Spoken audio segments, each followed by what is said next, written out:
नमस्कार दोस्तों, मैं डॉक्टर अखिलेश सिंह भदौरिया आपके समक्ष आज पुनः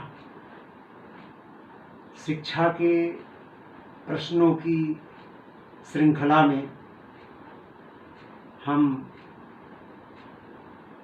परिवार और घर के बारे में प्रस्तुत करेंगे। कुछ प्रश्नों का सिलेक्शन हमने किया है जो net, assistant professor, school teacher और प्राचार्यों की परीक्षाओं के लिए बहुत ही महत्वपूर्ण प्रश्न हैं। प्रायः हमने देखा है कि शिक्षा शास्त्र में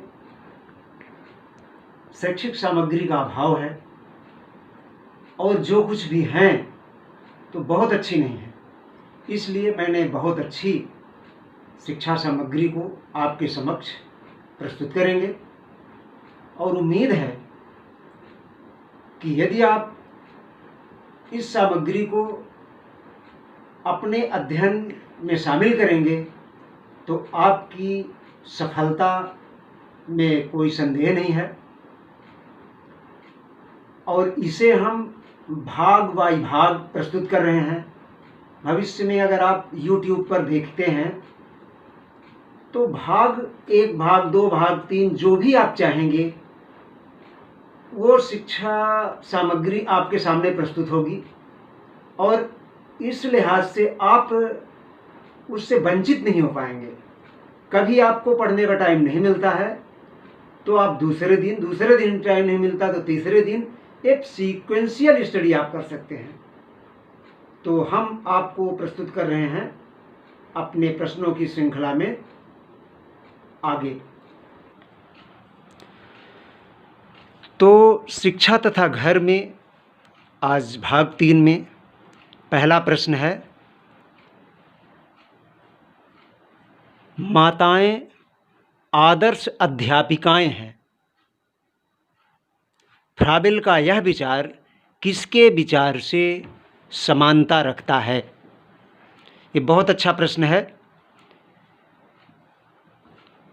कि माताएं आदर्श अध्यापिकाएं हैं। फ्राबेल का यह विचार किसके विचार से समानता रखता है? तो दोस्तों, यह मौलिक विचार पेस्टालॉजी का है और पेस्टालॉजी का समर्थन इस मामले में फ्राबेल भी करता है। तो अतः इसका उत्तर जो होगा वो है पेस्टालॉजी। अब हम दूसरे प्रश्न की ओर बढ़ते हैं। तो दूसरा प्रश्न है, दूसरों से अनुकूलन का पाठ बच्चा कहाँ सर्वाधिक सीखता है? तो दूसरों से अनुकूलन का पाठ बच्चा सर्वाधिक कहाँ सीखता है? बच्चा देखिए जाता कहाँ है। बच्चा सबसे ज़्यादा अपने घर में रहता है। अगर विद्यालय में भी बच्चा रहता है तो 5 घंटे 6 घंटे, लेकिन सबसे ज़्यादा बच्चा अपने घर में रहता है। और वास्तव में दूसरे से अनुकूलन का पाठ अगर बच्चा सीखता है तो वो घर में सीखता है। प्रश्न नंबर 3 है, बालक के अधिकतर मूल्य व आदर्श कहाँ विकसित होते हैं? बालक में दोस्तों चाहे दुर्गुण हो अथवा गुण हो, इसका सर्वाधिक विकास उसके घर में ही होता है, जहाँ जिस प्रकार के उसके माँ बाप प्रतिक्रिया करेंगे। बच्चा हमेशा अपने माँ बाप को सीखता है, चाहे गुण हो अथवा दुर्गुण हो। इसी प्रकार इसी तरह से अगर ये प्रश्न है कि बालक के अधिकतर मूल्य व आदर्श कहाँ विकसित होते हैं, तो इसका उत्तर होगा घर में। अब दोस्तों हम प्रश्न क्रमांक 4 पर चलते हैं। प्रश्न क्रमांक 4 भी है कि बालक की पसंद व रुचियों का विकास सर्वाधिक कहाँ होता है? तो बालक की पसंद व रुचियाँ ये निश्चित है कि घर के परिवार के सदस्यों पर निर्भर करता है। घर में अगर नॉनवेज खाने वाले व्यक्ति हैं तो उसका बच्चा भी नॉनवेज का शौकीन होगा। अगर वेजिटेरियन खाने वाले हैं तो वेजिटेरियन का शौकीन होगा। हम बिल्कुल 100% दावा करते हैं कि बालक की पसंद व रुचियों का विकास घर में ही होता है। अगर इसका उत्तर होगा घर। अब दोस्तों प्रश्न क्रमांक 5 है कि घर को शिक्षा का प्रभावशाली साधन बनाने के लिए क्या आवश्यक है।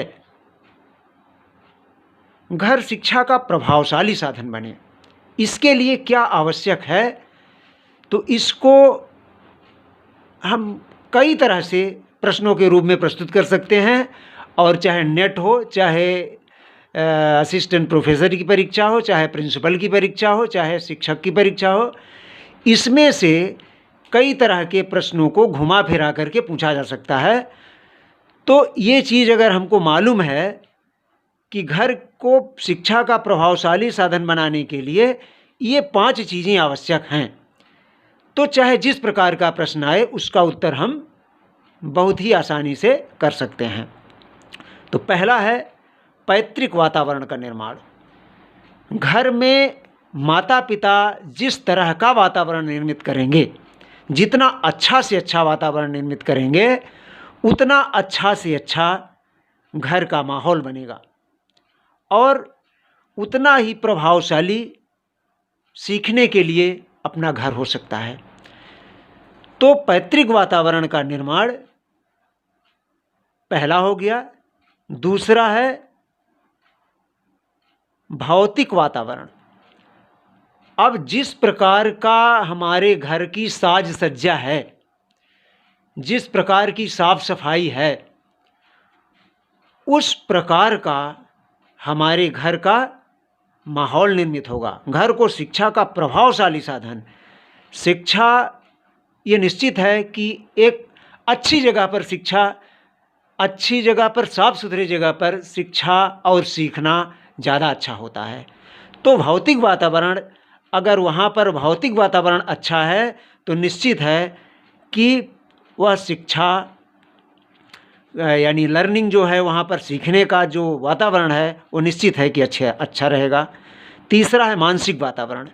मानसिक वातावरण का तात्पर्य है कि माता पिता की शिक्षा, माता पिता की शिक्षा, माता पिता का प्रशिक्षण यदि अच्छे से किया जाए, अच्छे से उन्हें प्रशिक्षण दिया जाए, मानसिक प्रशिक्षण दिया जाए, तो निश्चित है कि घर शिक्षा का प्रभावशाली साधन बनेगा।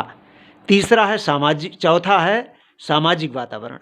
सामाजिक वातावरण, हमारे आसपास जितने पढ़े लिखे लोग होंगे, जितने शिक्षित वर्ग होंगे, उतना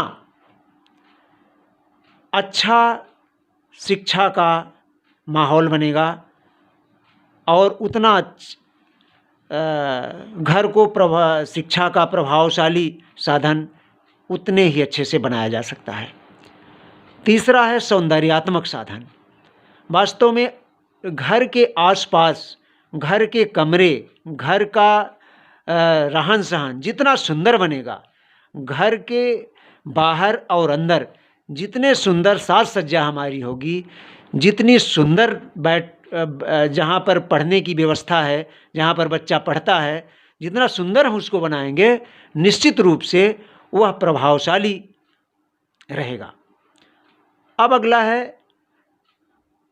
प्रश्न क्रमांक 6, वर्तमान समय में शिक्षा का दायित्व किस पर है?